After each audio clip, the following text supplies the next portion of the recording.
तो उम्मीद करता हूँ आप सब लोग ठीक होंगे। इस वीडियो में हम देखेंगे कि कैसे आप खुद का एक बीएसपी बना सकते हो। वीडियो को पूरा देखो, बिल्कुल भी स्किप मत करो, ध्यान से सुनो पहले। अगर वीडियो को स्किप करने जा रहे हो, इस वीडियो में कुछ भी टेक्निकल नहीं बताया जा रहा है। कोर लेवल पे बहुत मोटा मोटा बताया जा रहा है, ऊपर ऊपर से, और उस तरह से बताया जा रहा है कि चीज़ें आपके समझ में आए। अगर आप एंथुसियास्ट पर्सन हो, चीज़ों को सीखना चाहते हो, कुछ नया सीखना चाहते हो, एक नई कुछ नया सीखा आज, अच्छा लगेगा आपको कि पूरा दिन बन जाएगा कि यार चलो आज कुछ नया सीखा है। इस तरह से चीज़ों को बताऊंगा आज, ठीक है। तो हम आज क्या बनाना है, सबसे पहले मैं बता दूं, यह एक मेरा असाइनमेंट समझ लो। किसी ने मुझे असाइनमेंट दिया था कि एक प्रोजेक्ट की तरह था कि ये बनाना है मुझे और देना था सबमिट करके। तो सोचा यार क्यों ना इस पर वीडियो बना लूँ, आप लोगों को भी बताऊँ कि इस तरह से प्रोजेक्ट कैसे बनाए जाते हैं। प्रोजेक्ट्स, अगर आपके पास प्रोजेक्ट आए तो आप कैसे बनाते हो प्रोजेक्ट्स को।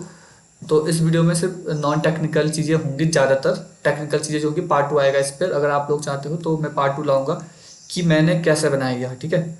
तो उससे पहले आप लोगों को यह पता होना चाहिए कि यार क्या बनाया है तुमने। तो हम वही इस वीडियो में बात करेंगे कि हमने क्या बनाया है। इसको रिलेट करेंगे जो एग्जिस्टिंग चीज़ें करती हैं रियल वर्ल्ड में, लाइक गूगल ने कुछ प्रोडक्ट बनाया हो, या सैमसंग ने, अमेजोन ने, माइक्रोसॉफ्ट ने, उससे रिलेट करेंगे। सो दैट्स वाई, ताकि तुम लोग अच्छे से इस चीज़ को समझ पाओ। तो चलिए स्टार्ट करते हैं। हम क्या बना रहे हैं, हम खुद का एक बीएसपी बना रहे हैं जिसे बोलते हैं बोर्ड सपोर्ट पैकेज। मतलब एक कॉम्बिनेशन इस तरह से है कि अगर आपको अपना हार्डवेयर, जो कि ये होता है, इस केस में, हमारे केस में ये है micro controller ESP8266 node MCU, इसको अगर इंटरनेट पे लाना है और जहाँ पर आप इस पर कुछ काम करना चाहते हो ना, तो उसका आपको एक पार्सली ड्राइवर होता है, ड्राइवर नहीं होता है, पार्सली ड्राइवर होता है, कि जैसे बना सकते हो, जो आपको एक UI फील करवाएगा, दिखाएगा, तब जाके ही तो आप इस पर कुछ काम कर पाओगे ना। तो जब ये दिखेगा ही नहीं जहाँ पे आप इस पर काम करना चाह रहे हो, अब बस आपने कोई हार्डवेयर बना के रख दिया है, अगर उस आपने कुछ इस तरह का एक मैकेनिज्म नहीं बनाया कि वो हार्डवेयर आपके सॉफ्टवेयर पे दिख रहा है, तो आप उस पर काम क्या करोगे। तो वही होता है BSP, ठीक है। तो वही हम बना रहे हैं। इसको ऐसा समझो, गूगल ने एंड्रॉयड बनाया। अब एंड्रॉयड तो ओपन सोर्स है। इस केस में, इस केस में भी सेम वैसा ही है कि ओपन सोर्स एक लाइब्रेरी थी, उस पर हमने मॉडिफिकेशन करा है। अब ओपन सोर्स है, अगर ओपन सोर्स लाइब्रेरी को ले लिया सैमसंग ने, ले लिया हुआ किसी भी कंपनी ने, माइक्रोमैक्स, अरे नाम भी नहीं आ रहा याद अब तो, वन प्लस, पोको, कोई भी कंपनी को आप सोच सकते हो, ले लिया। अब जब फ़ोन ऑन ऑफ होता है तो ऐसा मान के चलो, बहुत सारे फ़ोन में लिख के आता है, फ़ोन का नाम प्लस नीचे लिख के आता है पावर्ड बाय एंड्रॉइड, मतलब एंड्रॉइड यूज़ हो रहा है इसमें।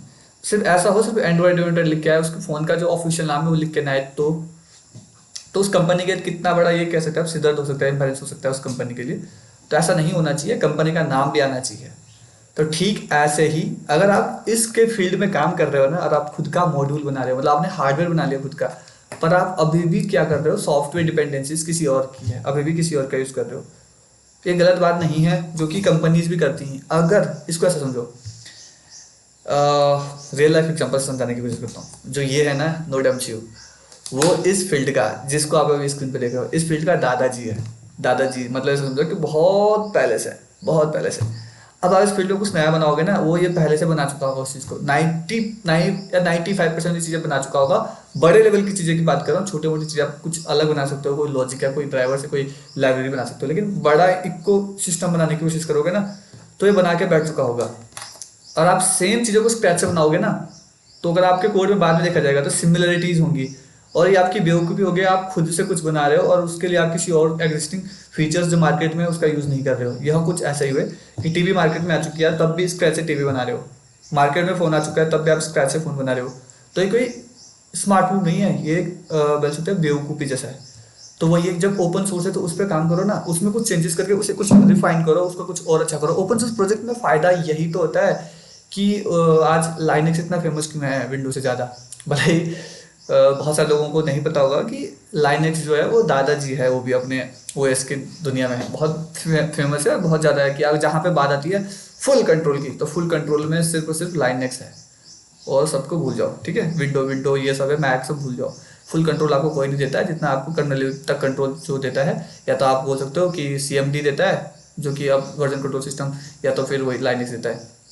ठीक वही हम चाहते हैं कि हमारे बोर्ड, जो हम हार्डवेयर लेवल बना रहे हैं, हार्डवेयर बना रहे हैं, सॉफ्टवेयर भी, ये इसका प्ले स्टोर है। जो ये आप देख रहे हैं बोर्ड मैनेजर, ये इसका प्ले स्टोर जैसा है, जैसे आपके फ़ोन में ऐप स्टोर होता है ना, जैसे आप चीज़ें डाउनलोड करते हो, ये इसका प्ले स्टोर है। यहाँ पे मेरा बोर्ड डाउनलोड हो, मेरे नाम से, मेरे बोर्ड का नाम, इस हार्डवेयर का नाम मेरे नाम से आए, यहाँ पे मैं बनाऊँ ये खुद का अपना, क्योंकि मैंने हार्डवेयर बना लिया है, उस लेवल तक मैंने काम कर चुका हूँ, मैं अचीव कर चुका हूँ। और सॉफ्टवेयर लेवल पे भी मेरा नाम शो हो यहाँ पे, तो कैसे करेंगे वही इस वीडियो में देखेंगे। तो सॉफ्टवेयर लेवल पे जैसे कि अब देखो इसकी जियोसोन पाथ होता है, देखो ज़्यादा डीप में नहीं लेके जा रहा हूँ, वही तो बता रहा हूँ आज। आज बहुत मोटा मोटा बता रहा हूँ, पार्ट 2 आएगा जिसमें बताया जाएगा। प्रेफरेंस एक जगह होती है, यहाँ पे मतलब हमें पाथ देना पड़ता है कि असल में हमने बोर्ड का जो सॉफ्टवेयर पार्ट लिखा है वो कहाँ पर है, उसका पाथ दे रहे हैं हम यहाँ पे। मैंने उस पाथ को यहाँ पे ऐड करा, अब मैं यहाँ पे ऐड हो चुका है पाथ। अब मैं यहाँ पे अपने बोर्ड का नाम लिखूंगा ना, NUTT, आप देख सकते हो यहाँ पे नटिफाई, जो कि हमने अपना बोर्ड बनाया है। अब आप देख सकते हो नटिफाई ESP8266, मैं इसका नाम मैंने सेम रखा है, ESP8266 मैंने साथ में रखा हुआ है, framework by TechMCU community Rahul, जो कि मेरा नाम है, मेरा नाम है राहुल ठीक है। यहाँ पे क्लिक करोगे तो मूव इन्फो करोगे तो आप और इन्फो पे जाके ये रीडायरेक्ट करेगा आपको मेरे गिटहब रिपो पे, जहाँ पे मैंने इसका मेन BSP रखा है, ठीक है। ये सारी फाइल रखी है, ये इसके रिलीज वर्जन होंगे यहाँ पे, तो ये इसके मेन फाइल है जो कि मेरे लोकल सिस्टम में भी यहाँ पे है, ठीक है। अब हम ये सब अचीव करके क्या करा है हमने यह अचीव करके ये देख लिया है कि हम ओपन सोर्स प्रोजेक्ट पे काम कर सकते हैं, हम उसमें मॉडिफिकेशन कर सकते हैं। ये मॉडिफिकेशन करना, बाइंड करना, ये कोई सिंपल प्रोसेस भी नहीं है, इतना सिंपल भी नहीं है, बहुत हार्ड भी नहीं है। आप इसे बोल सकते हो कि एज अ बिगनर, मैं अपने आप को बिगनर ही मानूंगा इस फील्ड में, क्योंकि जितना मैं बोल सकता हूँ कि इस फील्ड में मेरे को अभी भी बहुत कुछ सीखने की जरूरत, बहुत कुछ। तो उस हिसाब से कि आप चेंजेस करते हो ना कुछ, तो ये उस चीज़ को एनक्रिप्ट कर देता है, मतलब रिस्ट्रिक्ट कर देता है। आप बोल सकते हो कि भाई रुक रुक रुक रुक, तूने चेंजेस करा है, अब ला कुछ वेरीफाई कर। तो SHA की जनरेट होती है एक, मैं सिंपल भाषा में समझा रहा हूँ, कोड भाषा में किसी और से समझाऊंगा। हर बार एक नई SHA की जनरेट होती है, वो आपको यहाँ पे देना होता है। आप जो जिप फाइल बनाते हो, उस जिप फाइल का एक साइज बनता है। अगर आपने वो साइज कैलकुलेशन में गड़बड़ कर दी ना, एक की जगह 0 लिख दिया ना, 1 KB का भी गड़बड़ कर दी, तो उसे एक्सेप्ट नहीं करता भाई ये। तो वो कैसे कैलकुलेट करते हैं, कैसे निकालते हैं, कहाँ मॉडिफिकेशन करना है, मॉडिफिकेशन करने के बाद फाइल का पाथ, फोल्डर कैसा होना है, ये सब करते हैं हम।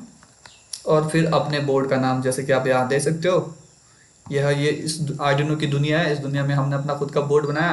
अब आप देख सकते हो बाद में जाके यहाँ पे मैं अपने बोर्ड से कनेक्ट करता हूँ, मैंने पोर्ट 4 से कनेक्ट कर दिया है। अब बोर्ड मैनेजर में यहाँ पे जाके बोर्ड मैनेजर जो कि नटिफाई का, यहाँ पे इस लिस्ट, यहाँ पे जो कि हमारे बहुत सारे अंकल चाचा लोग बैठे हुए हैं। एडाफ्रूट है, स्पार्क फन है, स्पार्क फन कहाँ गया, स्पार्क फन ये रहा। ये इस दुनिया के बेताज बादशाह बोल सकते हैं आप, ये सब चीज़ें हैं। एडाफ्रूट, एलिमेंट 14, ठीक है। ये सब इस दुनिया के बहुत बड़े बड़े दिग्गज खिलाड़ी हैं। इनके लिस्ट में आप अपना नाम ऐड करवा सकते हो। यहाँ पे अपने बोर्ड का नाम, हमने अपने बोर्ड का नाम ऐड करा दिया, नटिफाई सबसे ऊपर यहाँ पे करवा दिया है। तो ये उनकी लाइब्रेरी में नहीं, हमने उनकी लाइब्रेरी को कस्टमाइज करके अपने हिसाब से बनाई है और उसमें अपना नाम ऐड करवा दिया है। तो इस तरह से अब आप क्या कर सकते हो, इसमें अपना कोड डाल सकते हो, इसमें कोड लिख सकते हो कुछ भी, जैसे यहाँ पे कुछ भी कोड लिख सकते हो।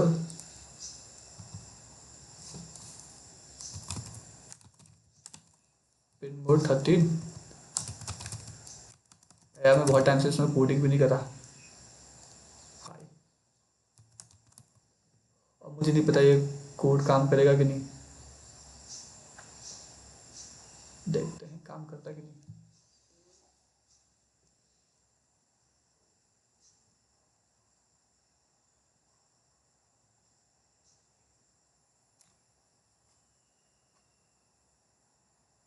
ठीक है, अपलोड हो रहा है कोड, आप देख सकते हो यहाँ पे कोड अपलोड हो रहा है, ठीक है। तो कोड अपलोड हो रहा है, देखते हैं ये अपलोड से एक्सेप्ट करता है कि नहीं करता है। तो भाई ये इसने एक्सेप्ट कर लिया, यहाँ पे डन लिख के आना चाहिए, डन लिख के आ चुका है, ठीक है। चलिए कुछ गलती छोड़ते हैं कोड में, तो इसने अब एक्सेप्ट नहीं करना चाहिए, मतलब ये इसकी टेस्टिंग हो रही है, हर सिनेरियो की टेस्टिंग हो रही है। अब इसने एक्सेप्ट नहीं करना चाहिए, ये देखो, क्योंकि हमने यहाँ पे सेमीकोलन भूल गए थे। तो ये अच्छे से काम कर रहा है, परफेक्टली काम कर रहा है, सब कुछ सही से काम कर रहा है, सब कुछ ठीक है। कंपाइल होना चाहिए, रन होना चाहिए, सब कुछ होना चाहिए अच्छे से, फिर से रन।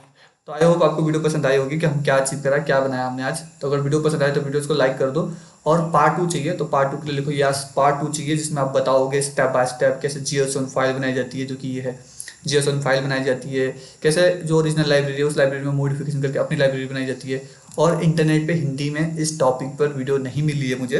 मैं ये नहीं बोलूँगा कि नहीं है अवेलेबल, पर मुझे नहीं मिली। अगर किसी को मिली है तो प्लीज़ मुझे ज़रूर बताना, मैं ढूंढ रहा था नहीं मिला, इसीलिए मैं इस पर वीडियो बनाया। और एक मेरा असाइनमेंट था, इस असाइनमेंट को मैंने एक वीडियो की तरह आप लोगों को तक लाया हूँ। Thank you. एक चैनल है जो आप लोगों के पास हार्डवेयर प्लस सॉफ्टवेयर सबके वीडियोस ला रहा है, तो सब्सक्राइब करना बनता है। Thank you.